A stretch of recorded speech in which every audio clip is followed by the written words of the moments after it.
Okay, so this video is going to go over the main things to know about the language classification module in Linguistics 102.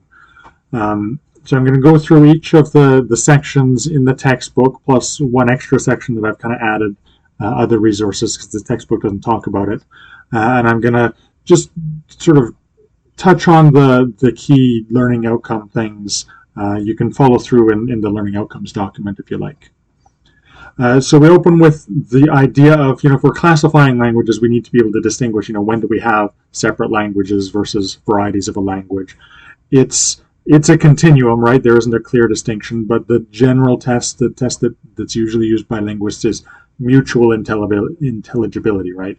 Can speakers of this language variety understand speakers of that language variety and vice versa? If they can understand each other, we tend to call it varieties of the same language. If they can't, we tend to call them separate languages. And yeah, there's a lot of other things that come into this, so you can learn about that in the textbook to see what are the potential problems with that definition, where does it not help us out, and what does it help us with, and things like that. It's the kind of reasoning that you'll need to do about that. Another thing that is front of mind for a lot of linguists in this area is linguistic diversity around the globe. There's so many languages based on that definition, so many thousands of languages. Most of them have very few speakers, and we can identify various reasons why languages are lost, and it's important to be aware of the cultural cost and the scientific cost of the loss of any language. We're in the social sciences here, so there is a bit of movement. Science, sort of as a purely philosophical endeavor, is not value-free, but it has its particular set of values. When we get into the social sciences, human values come into it more prominently when we think about cultural loss and the effect on human beings. And it's also worth knowing that some of the causes of language loss can be mitigated by individual action, community action, public policy, that kind of thing. Right, so after that we start looking at classification of these languages we just talked about. There are three main ways to classify languages: typologically, genetically, and regionally. Regional classification we're not really going to get into, but we will come back to that when we're talking about sociolinguistics, for example. Each of these methods of classification can give different insights into the linguistic phenomena that we're interested in at a particular time. So this section mainly is about understanding what those, like what are the different ways that we can classify language and generally what they mean. And then we get deeper into especially the typological and genetic classification in the rest of the sections. So typologically, there's some sort of big ticket concepts there before we get into some of the nitty-gritty. One is the idea of universals, things that are true across languages. And we have our three different types of universals: the absolute universals, universal tendencies, which is like not everyone does it, but most languages do it, and that might tell us something, and implicational universals. Whenever A happens in a language, B happens, right? And as we observe different languages and learn about these universals, we can identify the difference between marked and unmarked values for linguistic variables. And this idea of marked and unmarked is going to come up again and again. We'll see it in a bunch of different topics throughout the year, not just this language classification topic. So keep it in mind as we go forward.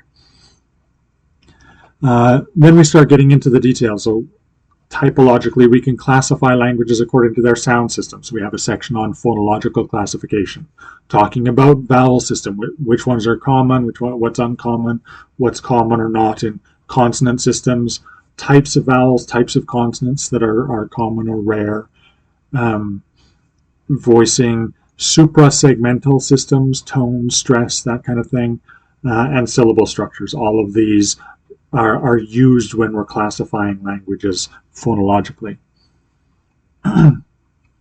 Morphologically, we learn a little bit about this in Linguistics 101, morphology, the idea of isolating, agglutinating, fusional, polysynthetic, and mixed morphological systems.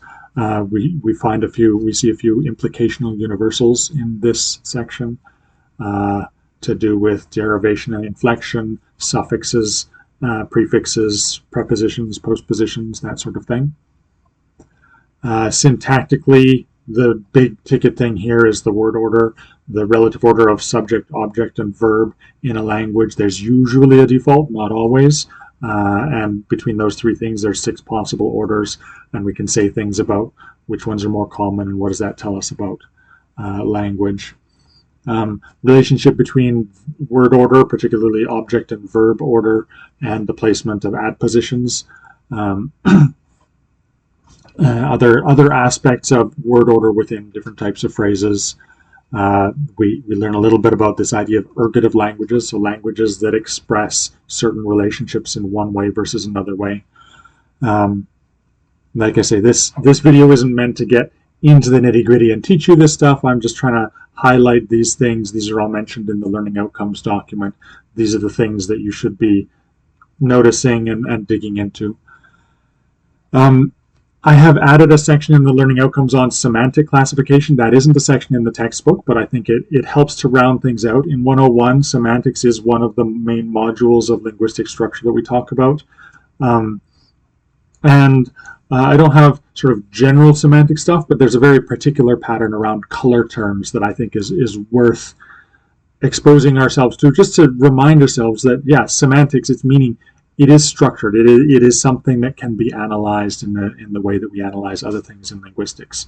And we see that there's a finite set of color terms, systems of basic color terms. Basic color terms meaning words that just mean the color, and they're not, the color of the night sky or the color of this flower or the color of that fruit. They're, the word red. In English, the word red isn't referring to something. It's not drawn from something that is red. It's just the word for that color. Anything that's red is that color.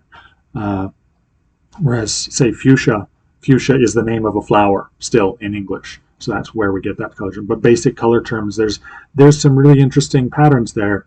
And when you compare all the color systems of the world's languages, we can discover some patterns there. So that's something to look into. There's a couple of links in the Learning Outcomes document that you can use to start to dig into those patterns. So having talked about typology and having looked at some of these universals, there's a question of what's behind those universals. And so there's a section on that, what things in terms of phonological complexity or perceptibility, maybe historical relationships between affixes and prepositions, postpositions that may inform why some of those things relate to each other in the way that they do. Lots of interesting speculation here to sort of get into and then see why these patterns might exist. Right? As scientists, we're not just here to identify patterns, but to then go deeper and try to explain them. And then the final section of this chapter in the textbook looks at genetic classification, and we're going to revisit this towards the end of the course when we look at historical linguistics, but it's worth fitting it in here because it is part of classifying languages. We classify languages not just on the basis of do they have similar sets of sounds or similar syntactic structures or that kind of thing, but also do they seem to derive from a common ancestor language. Right? Languages are always changing, often branching into multiple varieties that eventually become non-mutually intelligible, so they become separate languages. And we can trace that back a certain amount to find those original relationships. So like I say, we'll get deeper into this in the historical linguistics section, but there's a few learning outcomes here that you can kind of pick up and prime yourself with, and perhaps more relevantly, potentially be tested on when we do a quiz on this section. So have a look at that. Again, I really strongly encourage you to look at the learning outcomes document. That's where I've summarized the things that I think are important in these various sections. I have point by point, here's a topic that you should look at. It isn't, again, just like this video, it's not teaching you everything. It's just highlighting what are the important points that you can then learn from the textbook. You're welcome to learn these from other sources if you like. That's why the points are identified there. It's for example, mutual intelligibility as a test of different languages. That's something that you can look up in different places, and you'll tend to get the same information. Our textbook is a good resource. It's a required resource, so you have it. So that's I recommend using it at least as part of your learning.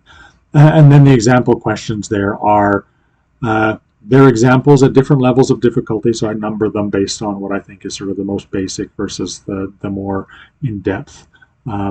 These are the kinds of questions that you'll get on a quiz. Right? There'll be some simpler, some more complex. Because they're open book quizzes, it'll probably lean more towards the more complex end.